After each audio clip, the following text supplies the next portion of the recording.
সিপিএমের শাখা সংগঠন কৃষক ক্ষেতমজুর ও শ্রমিক সংগঠনের ডাকে আজ ব্রিগেড সমাবেশ রয়েছে। সেই ব্রিগেড সমাবেশকে সফল করতে বিভিন্ন জেলা থেকে কর্মী সমর্থকেরা ব্রিগেডের উদ্দেশ্যে রওনা দিচ্ছে। এদিন সকাল থেকে পূর্ব মেদিনীপুরে পাঁশকুড়া থেকে বহু কর্মী সমর্থকেরা বাসে, ছোট গাড়ি সহ রেলপথে রওনা দিচ্ছেন সকাল থেকেই।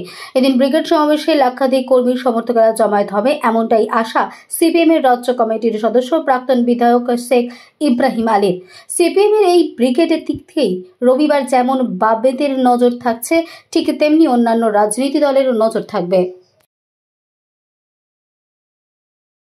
মানুষের ডাকে আজকে আমাদের পশ্চিমবঙ্গের প্রান্তিক অংশের মানুষের ডাক দেওয়া হয়েছে। আমাদের কৃষক সভা, সিআইটিউ, ক্ষেতমজুর এবং বস্তি উন্নয়ন সমিতির ডাকে আজকে ব্রিগেড।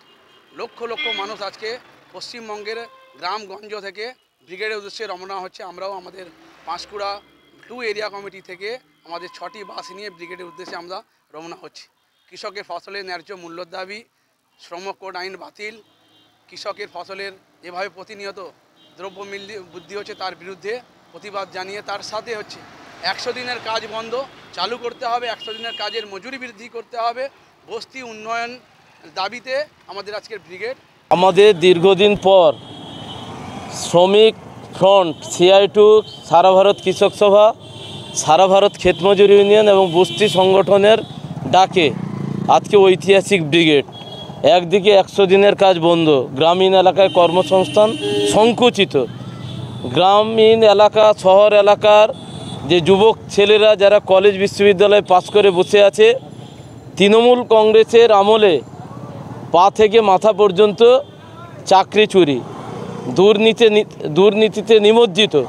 এই সময়কালে দাঁড়িয়ে যেখানে আমরা প্রতি বছর চাকরি হওয়ার খবর শুনতাম, এখন প্রতি বছর চাকরি যাচ্ছে। সাম্প্রতিক সুপ্রিম কোর্টের নির্দেশে 25,753 জনের চাকরি চলে গিয়েছে। এই কথাগুলো আজকে ব্রিগেডে বাংলা লাখো লাখো মানুষ শপথ নেবে যে একদিকে অত্যাচারী তৃণমূল কংগ্রেস যারা পশ্চিমবাংলায় দুর্নীতি, তোলাবাজি, কয়লা পাচার, গরু পাচার থেকে শুরু করে 100 দিনের কাজে দুর্নীতি, আবাস যোজনায় দুর্নীতি, বার্ধক্য ভাতা প্রাপকদের সেখানেও দুর্নীতি, বিভিন্ন পৌর নিয়োগে